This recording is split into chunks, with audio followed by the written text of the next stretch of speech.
T-Wolves take care of business versus the Spurs 114-105. I got our expert, Sam Ekstrom. He's going to help us break it all down, and it's all coming up next on the Locked On Wolves POSTCAST.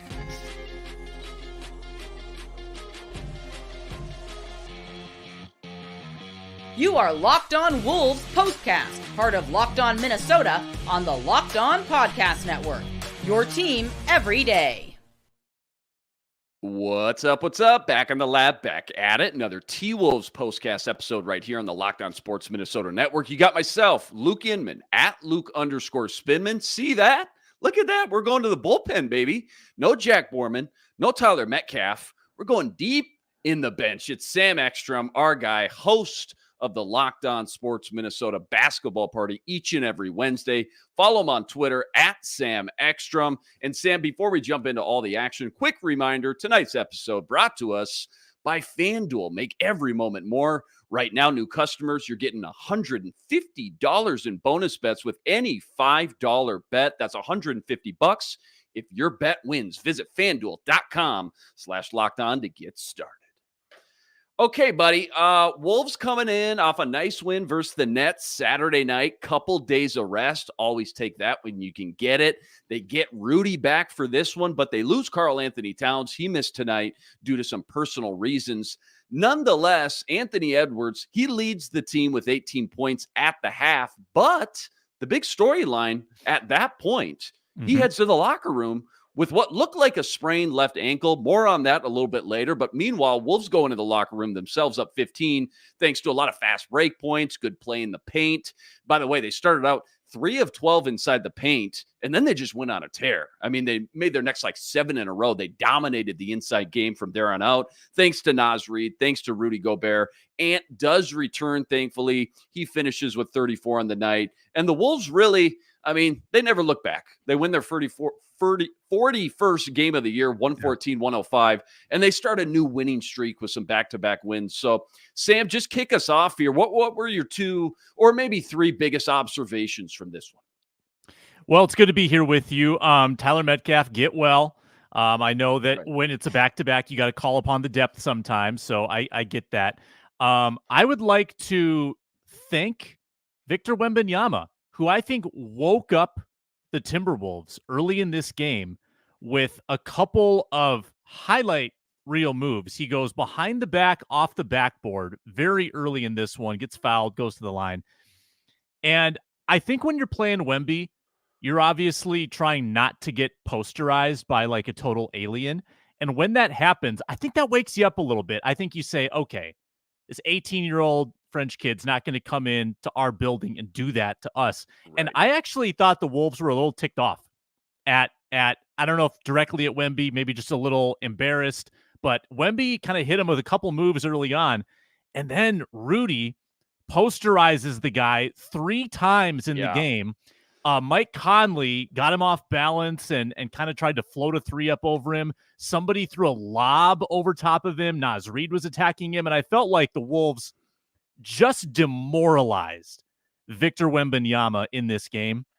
I don't care that he finished with 17, 13, and 5. That's a good box score, and that's all it is because he was out to lunch. The Wolves took his lunch money in this game, and even though congrats to the Spurs for covering. If you had the Spurs plus 13.5, congratulations. What are we, Al Michaels tonight. All of a sudden? We're commenting on the spread? Yeah, well, we're going there. We're going there. Brought to you by FanDuel. I thought the Wolves did exactly what they should have done tonight. The final 6 minutes were a wash. The Wolves had packed it in at that point, conserving energy for Memphis. I thought it was a really good 3.5 quarters by the Wolves after Victor woke them up with a little wake-up call early in the game. Yeah, well said here. Let's shift gears just a little bit over to the main man, the MVP, Anthony Edwards. Check this out. Points per game leaders since February 4th, so about 3.5 weeks. Luka Doncic, 31.5. Anthony Edwards, 31.4. So more or less tied for the most points per game in the league over the past 3.5 weeks.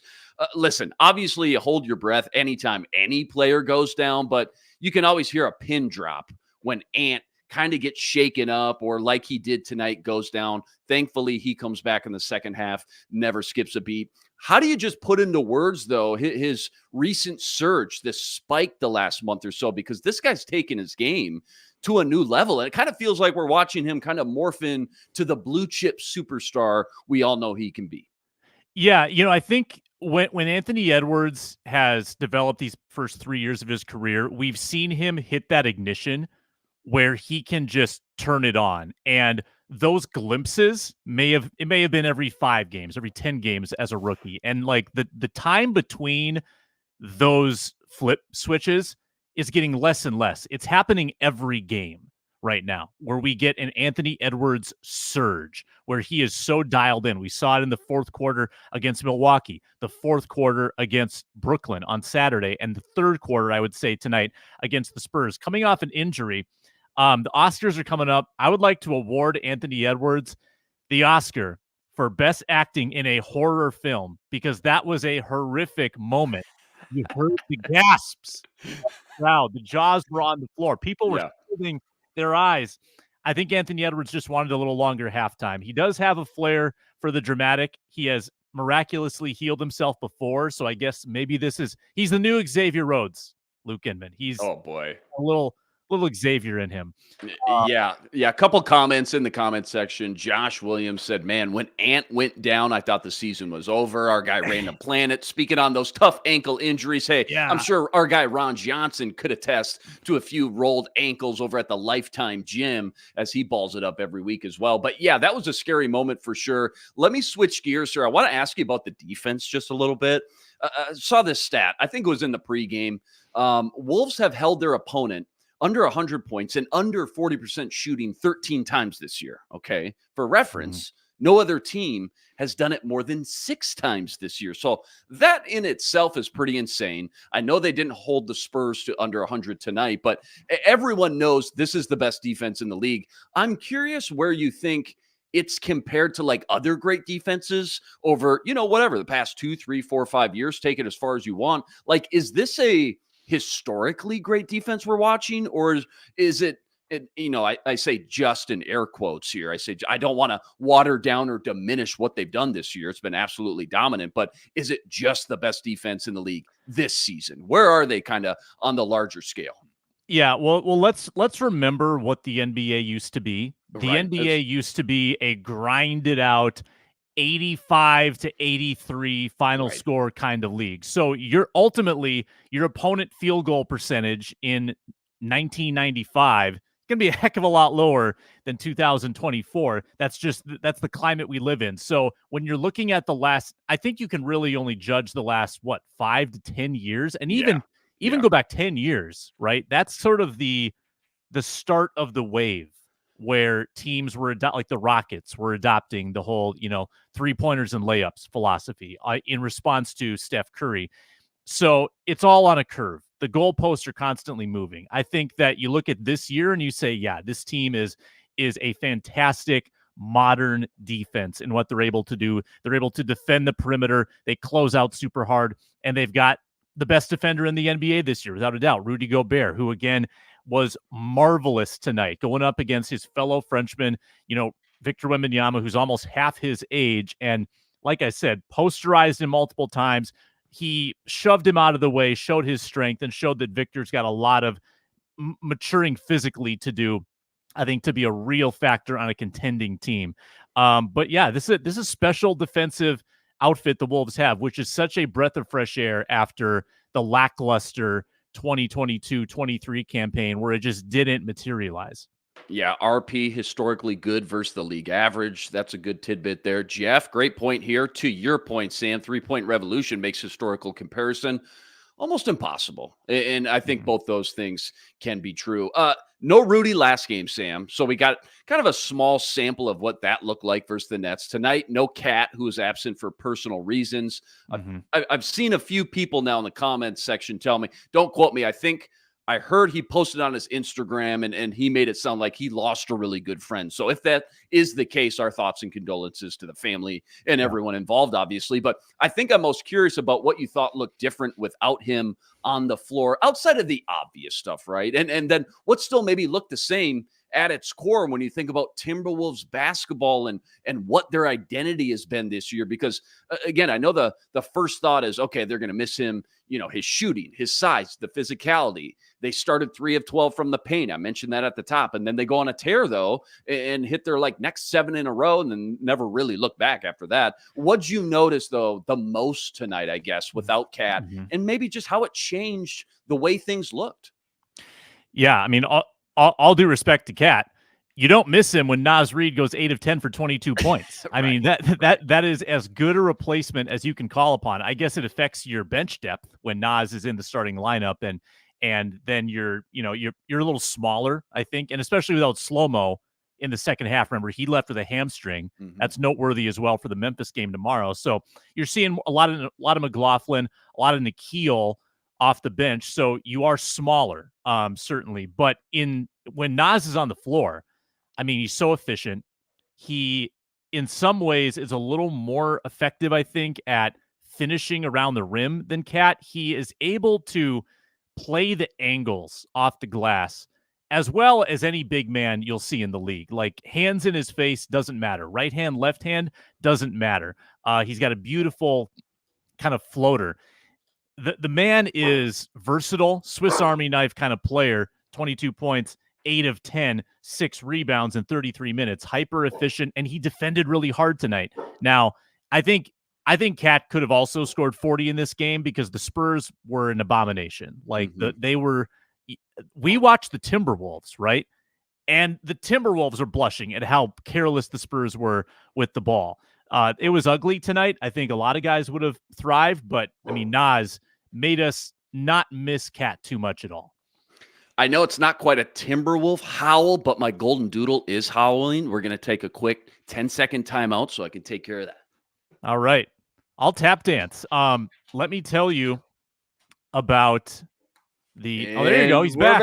Baby. Okay. Yeah, she was all jacked up, and she thought what you said was, it was a little hot takey there as well. I got some box score scouting here, which I know it doesn't always tell the whole story here. I already talked about Ant. You just mentioned Nas Reed as well. The game he had, phenomenal. Rudy with 13. Jaden with only 2. He's been kind of hot and cold as of late. Conley with 16. Slow-Mo, you mentioned, had to leave the game with that tight hammy. Na bounces back. Goose Egg last game on Saturday night. He bounces back with 8 points. Monte Morris, he adds in, 8 points as well, which I want to talk about him a little bit more next segment. But take that any direction you want to go. I guess I'm just wondering which other guy deserves a little bit more attention or love that, that can be for good or bad, I guess, tonight. Yeah, let's go bad. Jaden McDaniels needs to wake up. Yeah. Jaden McDaniels entered tonight averaging 8.1 points in February, lowest scoring month of the season, and he added 2 on a late alley-oop. It was not a good Jaden night offensively. You still feel his defensive impact. That's why he's on the floor. But I think there were times early in the season where he was occasionally like your third best scoring option, and that's not happening right now. The jumper is drying up a little bit, and you don't see him shooting confidently. And Jim Pete even made the point, he's not setting his feet really. So we got to get more from Jaden.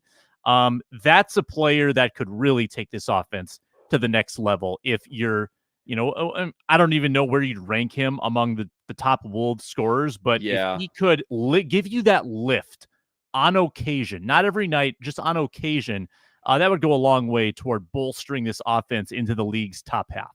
Yeah, well said. All right, plenty more deep dive, including Monte Morris and the Wolves' impact off the bench tonight. That's all coming up right after this. Quick reminder, tonight's postcast brought to us by our friends over at Stitch Fix. Guys, sometimes the biggest cliches in life, they're cliches because they're true.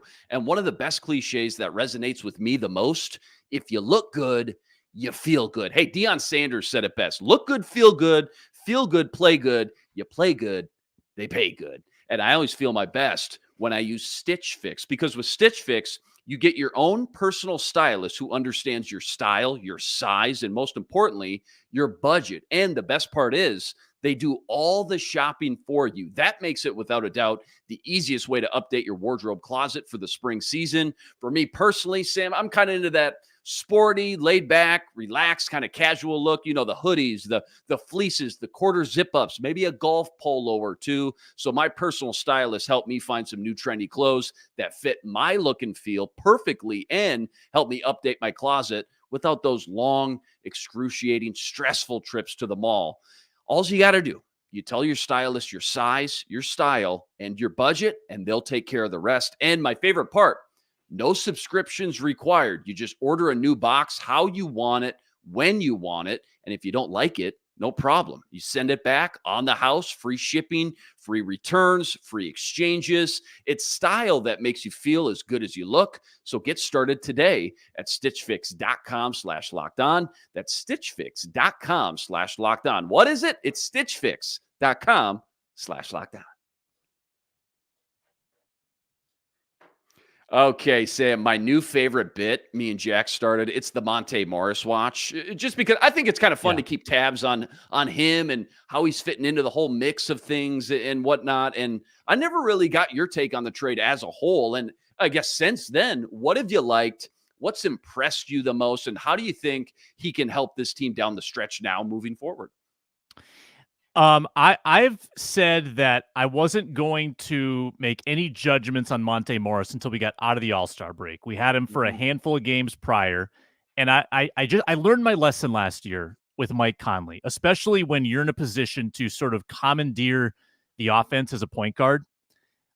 He's learning the offense. He's learning the sets, right? Like he's got a lot going on upstairs where early on, I think you're just focused on staying within the flow of the offense, executing, making the right passes. I wasn't going to judge any lack of production from him. So coming out of the break, he's been nondescript. I don't think he's been a detriment. I think 4 points, and tonight 8 points, 4 assists the last 2 games. It's a nice impact. I still think like Nikhil, for instance, has a little higher offensive upside right now. Monte Morris is probably going to live and die a little bit more with the 3. He's a 3-point shooter, and if he's not hitting the 3, he might not have a big box score. Tonight, I think he went 2 of 8, had a lot of good looks that didn't fall. I like him getting those looks. I trust him to shoot those shots. He should be shooting those shots. Tonight, they didn't fall. I hope they will down the road. I'm still not going to judge him too strongly either way because I think he's still getting acclimated. But against good competition, they are going to need him to do something, right? Like he's going to be on the floor as part of that second unit. So I am looking for more from him, but I'm not panicked yet. And I don't think that his low percentage tonight was too detrimental.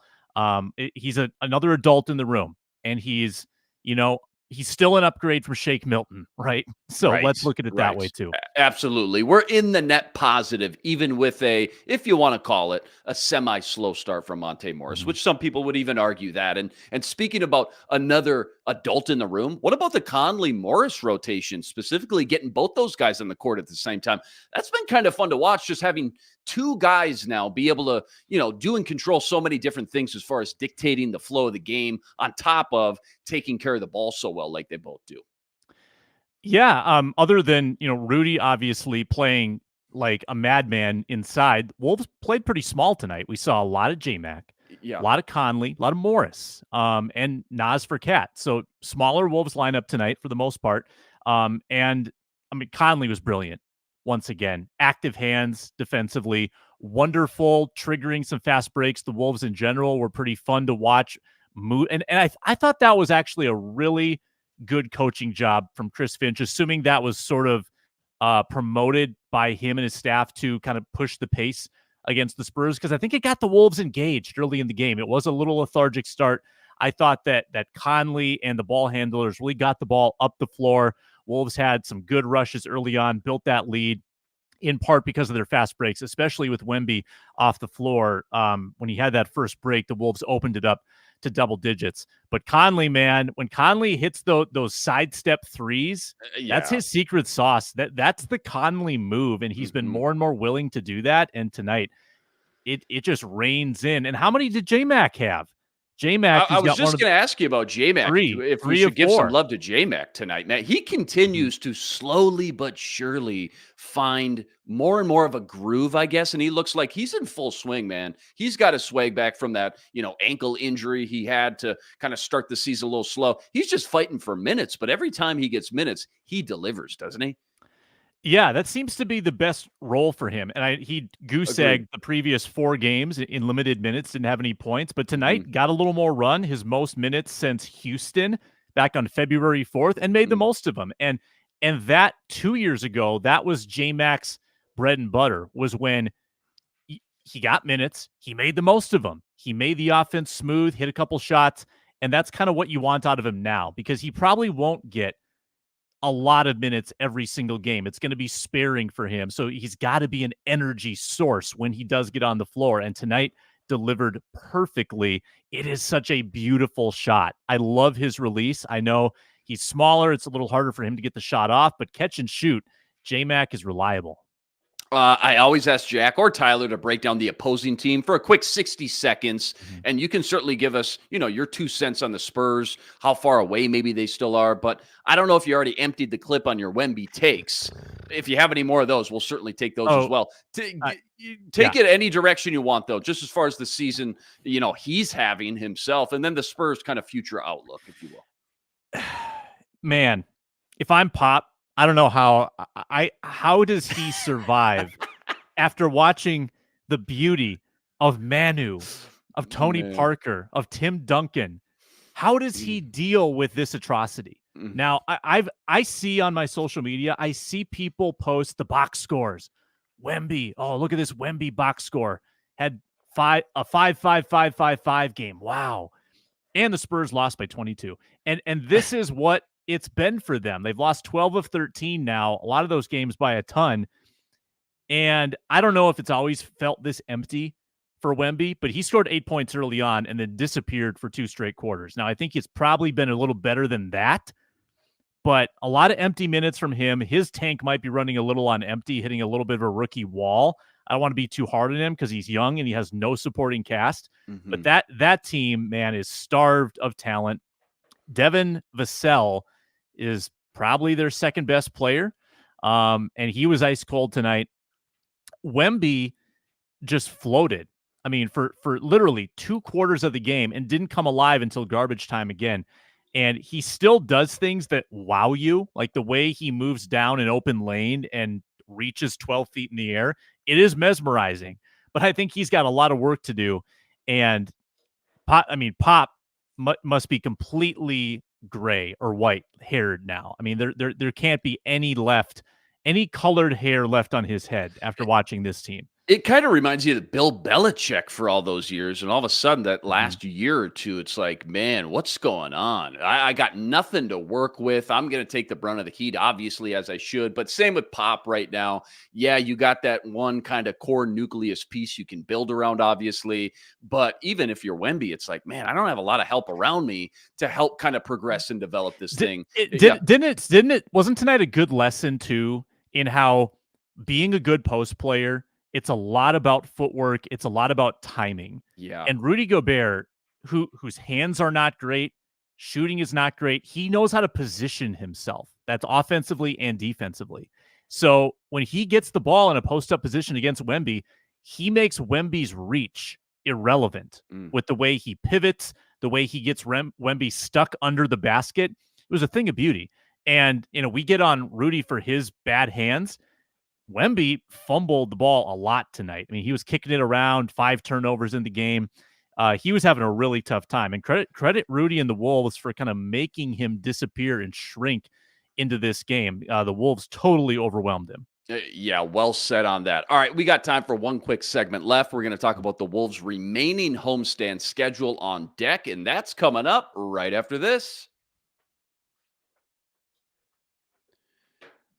Quick reminder, tonight's episode brought to us by BetterHelp. Guys, what are some of the things you want to keep the same about yourself or about your life in 2024? Maybe ask, where are you already crushing it? Try ditching all the New Year's resolutions and start expanding on what you're already doing right. Maybe that's organizing the closet or the garage. I know that's something that I'm always terrible about. Well, therapy can help you find your best strengths and maximize your own specific skill set so you can finally ditch the extreme resolutions. Instead, therapy can help you make changes that really stick over the long term once and for all. If you've been thinking about starting therapy, give BetterHelp a try. It's entirely online and it's designed to be convenient, flexible, and suited for your time frame. And guys, it's so easy. All you got to do, you fill out a brief questionnaire, you get matched up with a licensed therapist, and you can switch therapists at any time at no additional charge. It's time to start celebrating the progress you've already made. Visit betterhelp.com/LockedOnNBA to get 10% off your first month. That's BetterHelp, HELP.com/LockedOnNBA. Okay, Sam. Wolves had that nice long break, obviously, and then obviously come out the gate. They lose to the Bucks. Now you've won 2 straight. You got the Grizzlies on deck. They're hurting. What do you want to see these next 4 home games from this team outside of the obvious? Well, just win every game. What are maybe, some second half of the season adjustments you and I kind of talked about that you're still waiting to kind of kick in, to kind of still take some shape and come to fruition that maybe hasn't yet, if there's anything top of your head? Because I guess my point is why I'm asking this. You better take advantage when you get 7 in a row at home, because on the other side of it, what's staring you down the face, 7 straight road games and a few back-to-backs in the mix on top of that. So you better take care of business right now. Yeah, well, first speaking on just the individual matchups, they've got, I think, 2 games that you circle and say, got to be W's. Memphis tomorrow, Trailblazers to end the homestand. And if you can win those, that ensures a winning homestand, and it means you've beaten all the sub-500 teams. They took care of Brooklyn. They've taken care of the Spurs tonight, lost to Milwaukee. So that leaves the Kings and the Clippers. Those are the 2 most compelling matchups. Possible playoff previews in both those cases. Kings on Friday, Clippers on Sunday. They've had the Clippers number, and they're, I think, 1-1 against the Kings, and they did very well against the Kings last year. Those are going to be really entertaining basketball games. Unbelievable atmospheres at Target Center. Can't wait. Now, from a stylistic standpoint, I think the All-Star break I would liken to the bye week in the NFL, where you have an opportunity to self-scout and make adjustments. We probably don't have enough of a sample size in these 3 games since the break to spot any meaningful trends. But I think if we were talking during the All-Star break, which we did, Luke, we talked Wolves during the All-Star break, we were saying shoot more threes, turn the ball over less, because the Wolves went into the All-Star break with the fewest shot attempts per game in the NBA. And they're a great shooting team. 7th in field goal percentage. So they should be shooting more shots and, subheading, shoot more threes, because you're a really good 3-point shooting team. So shoot more of them. Just shoot more. Maybe tonight, Luke, was a little glimpse into part of the second half plan. And I'm talking about the fast break, right? I alluded to that in the last segment, but maybe that is part of a strategic overall plan for this team to get more shots up, because they came into tonight 25th in pace in the NBA. And tonight they had an urge to get down floor, and I liked it. I think that's going to set up more open 3-point shooters, get the defense scrambled, have some odd man rushes, so-called, down the floor. And I think that might be the solution to the pace problem and the shots problem. I'm going to be watching for that going forward. All right, let's close with a quick mini preview for tomorrow night's game. By the way, Wolves 5-2 on the second game of their back-to-backs this year. Hopefully they can keep that going. But got the Grizzlies. We've already seen them a few times this year. In fact, this is going to be their 4th matchup already. Wolves are already 3-0 versus them this season. And I know Memphis is, they're all sorts of banged up right now. But what's the top storyline or 2 you foresee kind of top of your head? And then part 2 to this, what do things look like now if we don't have Cat and or Slow-Mo once again for that one? Yeah, and if it is, the death of a close friend, they might not have Cat. I mean, that could be a couple day absence for him. We don't know for sure. Memphis is coming off a 25-point loss to Brooklyn. And if the injury report here is to be believed, Luke Kennard, their top shooter, is out for the game. And of course, Ja also out, and they've dealt with a million injuries. But I guess what I learned from the last time Memphis visited, if you remember, it was probably a month ago, Thursday night game on TNT. It was the game where Ant threw it off the backboard to himself. Memphis was really plucky in that game. They work really hard for Taylor Jenkins. Jim Pete actually talked about that tonight on the broadcast. Which, by the way, we got to talk about Deshaun Nix's coat before this is over. I just got to let you know. We got to talk about Jim Pete talking about the coat. But yeah. Memphis, I think, is going to give you effort. They pass the ball beautifully. They've got some good role players on that team. They just don't have a star anymore without Ja. This is, again, a game where you could get caught off guard, I think, if the Wolves are flat-footed. I think Memphis is going to offer you more of a fight than the Spurs did tonight. Still should win. Still got to win. And the early line is 11.5 in that one. So I like the Wolves' chances.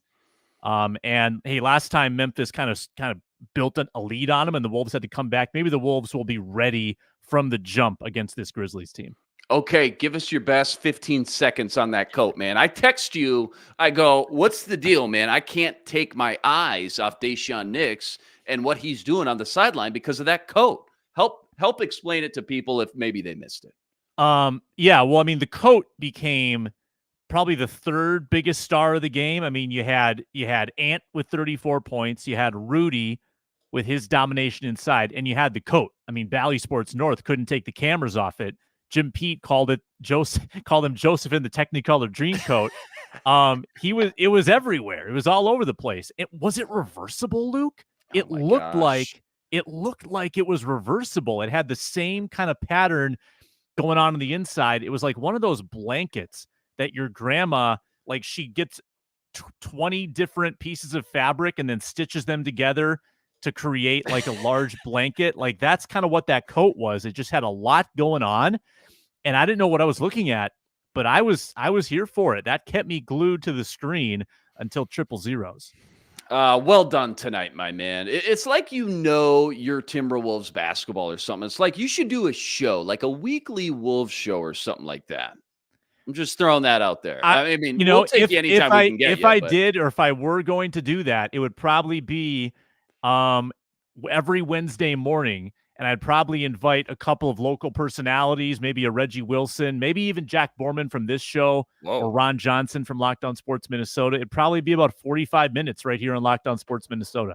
Absolutely love it. Wolves heating back up now with back-to-back wins. Tonight's final, 114-105. They stay atop the West, and they notch their 41st win of the season. Memphis Grizzlies tomorrow night, tip-off 7 p.m. Central Standard Time. As always, a huge shout-out to everyone that joined us and stayed up for this one. Love the feedback, love the comments, the energy, the knowledge, the passion in this comment section. Rest assured, we'll be back each and every game, same time, same place, right here to break it all down. And as Sam kind of teed up and teased, quick reminder, make sure you check out the entire crew on the Minnesota Basketball Party. That's each and every Wednesday.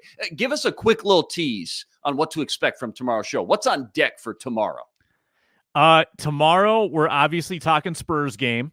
We'll probably talk just about the West as a whole, what the Wolves are going to need to do to be the number one seed. How many wins do they need to bank? And yeah, we'll predict the week ahead. We always do that. So the Wolves have a big 4-game week, all the games at home. We'll see who nails it in their prediction for the week. And over under how many times Ron Johnson mentions a movie reference? Where's that line at nowadays? Speaking of FanDuel and spreads, 1.5, 2.5, 42.5, I think, is the line. Okay. Ron. All right. Yeah. Fair enough. All right. Fair enough. Yeah. Sam's hosting, Jack Borman, Gophers legend Ron Johnson, Carol Evans, Reggie Wilson. And don't forget, too, Ben Beacon. He's always ripping it up over on the Locked On Wolves podcast. That's each and every day as well. That'll do it for us tonight, though. He's Sam Ekstrom. I'm Luke Inman on Twitter, @Luke_Spinman. Until next time, signing out.